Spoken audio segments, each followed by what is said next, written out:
Welcome to Property Quorum.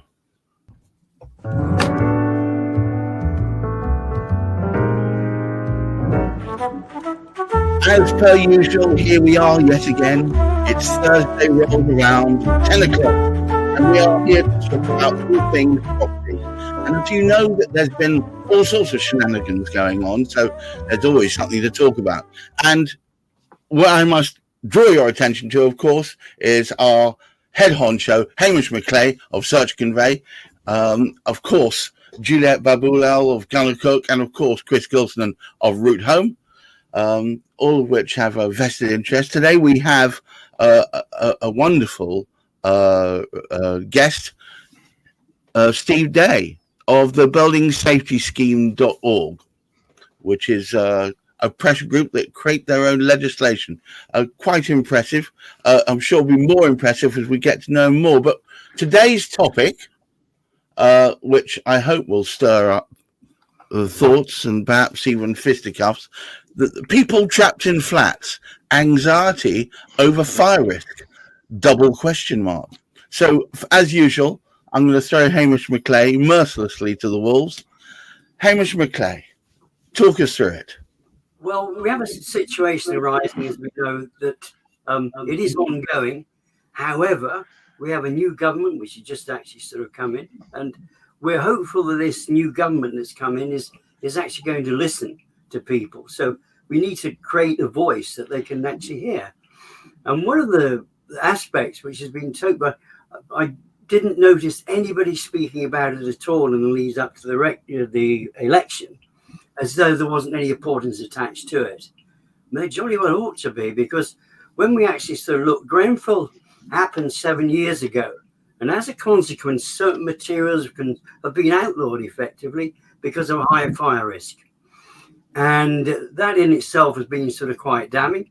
And as a result of which, we had a Building Safety Act come out, and certain materials are now banned and they cannot be used on future properties. Now, if they're deemed to be that dangerous and they're of high risk, why are they still allowed to stay on buildings?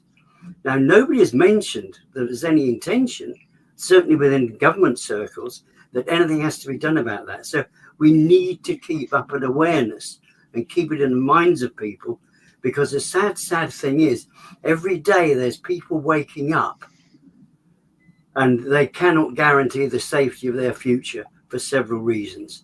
And I think it really is time that something was done about it.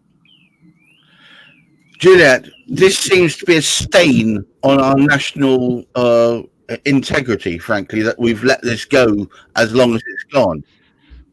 Yeah, for sure. I mean, the Grenfell was sort of the start of it.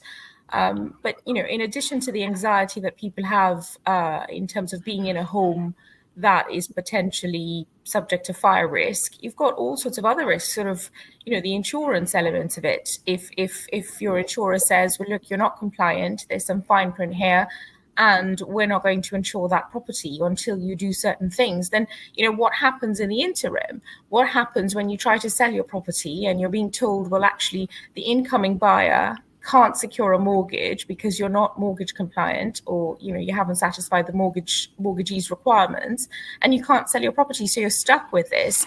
It's very expensive. It's very nerve-wracking, and I can just imagine. You see all these leaseholders coming on talking about the cost of cladding and trying to get these EWS1 certificates now, Right. Complying with building regulations. So it's very expensive. So it's a mental burden as well as a financial one, and it does need to be fixed. What is to do, Chris? Is this affecting you? Do you come across properties with this kind of cladding, outdated materials that are potentially hazardous? Yeah. Recently, well, in the last few years, I remember going to look at a development down in Runcorn, a fairly recent one, and it all had the disastrous cladding on that was a problem. Quite a new build development as well, called the Decks, down just off the river in Runcorn. And Wow. The property, the thing that attracted me originally was, well, why are these properties selling for so cheap? And we're talking about £120,000 properties that were bottoming out and being traded around about 25 grand. Oh, Now, shit. yes, yeah. So there's a huge problem there, just a financial problem for the people who are in these properties, and they are literally locked into these properties financially. But they can't afford to they can't take a financial hit like that, trying to sell them on the open market. So they are physically and financially locked into these units until the situation gets resolved. They're paying for. I remember visiting this particular site and had undercroft parking, and it was all cordoned off, and they were having to pay for a fire warden that just patrolled the perimeter night by night. Just literally a man patrolling to make sure the building didn't spontaneously combust. That's not a way to live. That's a horrible position to be in. Now, This is craziness. It's absolutely insane. And taking it back, there is a fault at some point. So that something has gone wrong somewhere in the process. So at some point in that manufacturing process, who on earth thought that combustible material should be put to the outside of a building? That doesn't make sense. So something has broken down somewhere in the supply chain, and there is fault to be placed at some point in that process. And I don't think it's something that the taxpayer should be picking up. I know that there is a sink fund that has been set up for certain types of cladding in the past. I don't think that's appropriate. I think we need to be going for the manufacturers, going for the developers, and going for their PI and holding them all to account. Steve, welcome to the show, by the way, from the buildingsafetyscheme.org. You've obviously got some very strong views about this. Please, let forth. Yes, well, I mean, my background is that I'm in one of those flammable flats. I got told to expect a £30,000 bill. And I decided to fight it because I thought, actually, something like your other guests are saying, there's something's gone wrong here. And we need consumer protection, and we shouldn't have to go through the courts. So I went through their route to compliance with building control, and I went through the BBA certificate, looked at the reports, and they breached on the installation. And then I got the cladding manufacturer Saint-Gobain to come and inspect their handiwork after telling them Barratt are blaming you. So I played them against each other. They came, spent 110 grand doing intrusive investigations and condemned Barratt's handiwork. They breached on render thickness, it was too thin. They breached on fire break fixings, it was meant to be metal. They used plastic on this flammable XPS, EPS cladding. And then you also had the dot and dab method of adhesive instead of the grid. And all of those three in ADB has a significant effect on the fire rating of the building. So it's not the materials here, it's the builders didn't install properly. They built something that didn't comply with regulations at the time of construction. So that got me thinking. So I was like, well, what happens about the internal walls then? Have they met building regs there? And it's the same issue. They were missing ablative bats. They had holes in the wall where they put. Apologies, we seem to have lost Steve. Black. Oh, there Can you go. You still hear me? Yes. Yes, keep going. And so I found the same issues. So the going forward, just at Royal Artillery Quays, because that's where we are in Woolwich, we basically now have a situation where the Barratt signed the developer contract that Michael Gove put together, but now they're arguing that they should leave flammable material on our walls, flammable spandrel panels that are unidentified as per the fire risk assessment external wall document, and have no fire test evidence to say these flammable panels are safe to leave on. Yet they are arguing to leave them on, condemning us to an EWS 1B1 rating, which is a standard instituted by lenders and insurers because they don't trust builders to keep to regulations. And if you look at Royal Artillery Quays, you can see why. And I work in finance, so I can tell you it's about trust. The lenders and the insurers don't trust the builders to keep to regs. And what we've ended up with now is a face-off of Barratt, big fight, trying to get them to take flammable material off our buildings so we aren't condemned to permanently high insurance. And I'll just make this last one point. Property Mart wrote to the then Minister of State, Lee Rowley, which is the big estate agent body, and they said growing numbers of insurers are actually declining B1 rated buildings. So we may not even be able to get insurance after the remediation. So this whole B1 rating is very serious. Anyway, that's my initial thoughts. My only response would be not just the insurance side. I would have thought is if you wanted to resell the thing, you're stuck in your own prison of someone else's design who doesn't even admit that it's a prison. Well, you've got to find a very, very strong buyer to sort of look past the flammable panels that are being left on to offer you what you're asking for. They're going to want a huge discount. And also with the compartmentation, Barratt are only doing the remediation of the front doors, while the party walls extend, tens of meters into the flat, separating flats. They're not looking at those walls. So I'm getting a fire engineer to go and look at those walls with a special endoscopic tube camera. Right. So, we just don't trust. It's a breakdown of trust. I'm going to throw it straight into Hamish. Hamish, we've actually got a message from Dave McCall. It makes you wonder how the likes of the NHS sign off these projects. Sorry, I missed that. Oh, he said it makes you wonder how the likes of NHBC sign these projects off. This is one of my concerns, and I would have thought, we do have, strangely enough, we do have a challenge getting information from an awful lot of councils relative to the building regulations.